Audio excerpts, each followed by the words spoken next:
നമ്മളുടെ business ideas നമ്മൾ ഒരാളെ ഇംപ്രസ് ചെയ്യണമെന്നുണ്ടെങ്കിൽ അതെങ്ങനെ ഒരു 6 മുതൽ അല്ലെങ്കിൽ ഒരു 8 മിനിറ്റിനകത്ത് നമുക്ക് എങ്ങനെ അവതരിപ്പിക്കാൻ സാധിക്കും? നമ്മളുടെ ഡീറ്റെയിൽസ് ഒരു വിഷ്വലൈസ് ഫോർമാറ്റിൽ നമ്മൾ പ്രസൻറ്റ് ചെയ്യുന്നതിനെയാണ് ഒരു പിച്ച് ഡെക്ക് എന്ന് പറയുന്നത്. 8 മുതൽ 10 വരെ സ്ലൈഡുകളാണ് നമ്മളിതിനകത്ത് നമുക്ക് ചെയ്യാനായിട്ട് സാധിക്കുന്നത്. കാരണം നമുക്ക് കുറഞ്ഞ സമയമായിരിക്കും ഒരു പിച്ച് ഡെക്ക് പ്രസൻറ്റേഷനൊക്കെ നമുക്ക് കിട്ടുന്നത്.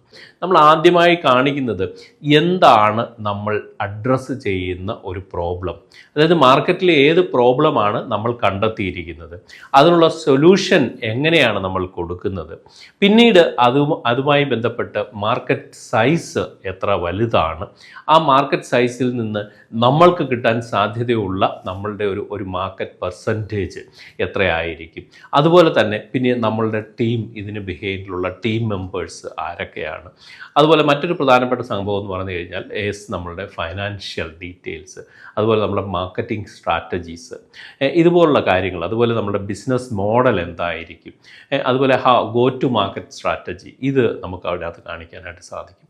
ഫൈനാൻഷ്യൽ ആസ്ക് എന്തൊക്കെയാണ് എന്നൊക്കെയുള്ള കാര്യങ്ങൾ.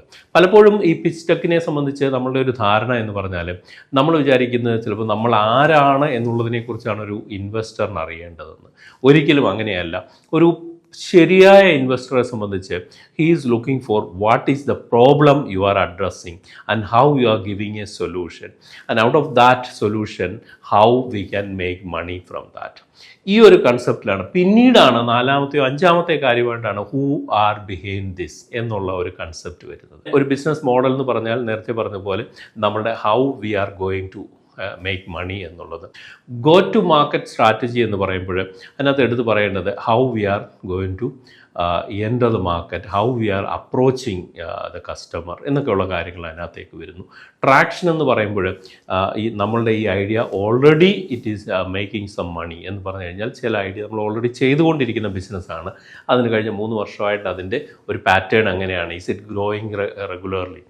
ഇനി അതല്ല ഫ്രഷ് ആയിട്ടുള്ളതാണെങ്കിൽ അതിനകത്ത് നമുക്ക് ട്രാക്ഷൻ കാണിക്കാനായിട്ട് സാധിച്ചു എന്ന് വരികയില്ല.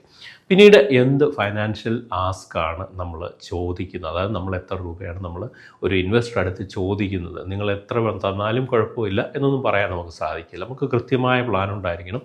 ആ വരുന്ന മണി ഏതൊക്കെ രീതിയിലായിരിക്കണം. മാർക്കറ്റിങ്ങിന് ഇത്ര രൂപയുടെ ചിലവ് നമ്മൾ കാണിക്കുന്നു, ഓപ്പറേഷണൽ കോസ്റ്റായിട്ട് ഇത്ര രൂപയുടെ ചിലവ് കാണിക്കുന്നു എന്നൊക്കെ പറഞ്ഞിട്ടുള്ള ഇതിനും ഒരു കൃത്യത നമ്മൾ ആ ഒരു പിച്ച് ഡെക്കിൽ പ്രസൻറ്റേഷനിൽ നമ്മൾ കാണിക്കാനായിട്ട് ശ്രമിക്കുക. സോ ഇങ്ങനെയുള്ള കാര്യങ്ങൾ വളരെ കൃത്യമായി കാണിക്കുന്നതിലൂടെ ഒരു ഇൻവെസ്റ്ററെ നമുക്ക് കൺവിൻസ് ചെയ്യാനും അതിലൂടെ നമുക്ക് ഇൻവെസ്റ്റ്മെൻറ്റ് നേടിയെടുക്കാനും സാധിക്കും. Thank you.